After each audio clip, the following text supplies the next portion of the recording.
Mirë, do vjojmë të mbetemi me të njëjtën temë, ashtu sikur se ishit duke e ndjekur edhe përgjatë kësaj kronike. Në fakt, Altin Ndoci vijon që të jetë ende në Arrati. Në këtë foto të siguruar nga Oranjus, sikur se edhe mund të shikoni, është më konkretisht momenti në të cilin dyshohet se Altin Ndoci ka arritur të largohet nga ana e pasme e ambienteve të spitalit ku ndodhej. Ashtu sikur se edhe është fiksuar nga kjo pamje, është e qartë në fakt që ka qenë momenti në cilin ai ka qenë duke u larguar. Pra, duket një foto e kapur në moment lëvizjeje e sipër.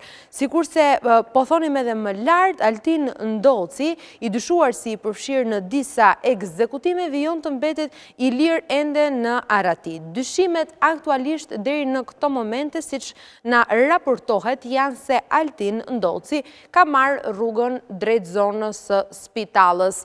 Policia, ndërkohë, ka nisur një plan operacional për kërkimin e tij edhe në ambientet e familjes së Altin Ndocit.